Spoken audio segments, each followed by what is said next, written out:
It's important for us to know our history. And Oakland is full of history of not just white Atlanta, but African American Atlantans, and Georgia too. It means something to me. African American history and the contribution of Africans in this country matters to me.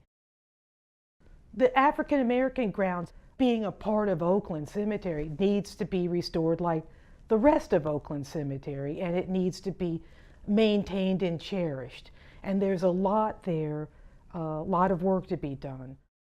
So the 1866 African American Historical Burial Ground is 3.5 acres we know now, and we don't know how many people are buried there, but I suspect thousands. The burial records show that there are 12,000, I think 354, something like that. Like that movie Hidden Figures, we're beginning to see all these African Americans that made all these contributions that we just didn't know about. And you spend a day in the African American grounds, and you can learn a lot about what it is to be an African American and therefore who you are. One of the women who I recovered was buried in Potter's Field. And at one time she had a marker, and this was described in a newspaper article about Potter's Field here at Oakland. And so this marker would have been around in the early 20th century, but has since degraded. I'm not sure if it was made out of stone or what, but it described a woman named Celia who worked for Mrs. Joseph Brown. Now, Mrs. Joseph Brown was the wife of the Civil War governor, Joseph Brown, and her name was on the marker along with the dates for Celia. I had to go to Oakland's original burial records to find Celia's last name, because Celia's last name was not included on the marker.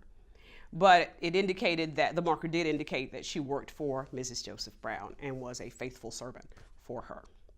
So that's the kind of history that gives us an idea of how the races interacted at that time, how women like Celia Davis were looked upon by their employers well enough to produce a marker for her, not enough to actually give her a name. So she was not named, she was named in the burial records, but she was not named on her marker. She was only given the first name, and I'm sure that's what they called her. She was their mammy, and that was the way they thought of her. She did not have a life other than that, and certainly no surname. And so people like Celia Davis, that's why I do the research that I do here at Oakland, to recover people who might not otherwise be remembered. So we do have a lot of notable people who are buried in the African American grounds at Oakland, but we have everyday folks as well.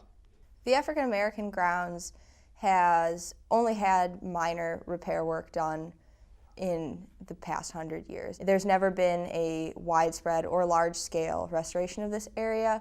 So a lot of what we see is monuments that have fallen or are broken. A lot of the walls have crumbled or are leaning to the point where they may fall soon. Certainly there's been a historical injustice that, there's some redress involved as part of this. People who have not been properly respected, and their burial place not properly respected, and that just on its own terms should be corrected. And over the next roughly 3 years, Preservation, Restoration, and Operations team will be restoring the walls, the walkways, and many different monuments of different materials. Money in the past has tended to go to preservation of, the people who are in charge of things, let's just say. That's where the money has tended to go. And I think we've reached the point in our country and in our culture where that doesn't have to be the case anymore. We need to look back and document the things that we didn't document properly as time went by. And so I'm hopeful that in the spirit of unity, which our country very much needs, that other folks would decide to get involved, and let's work together, and let's have fun at it. I mean, let's don't do it like, oh, this is a burden that we bear. Exactly. This is a common heritage and history that we share, and I say let's work together and celebrate that. The majority of African Americans who are buried here don't have burial spaces that are documented, where we don't actually have a location. In June of 2016, Bigman Geophysical came and did a ground penetrating radar survey of the African American grounds. What they discovered is there's potentially over 800 unmarked burials.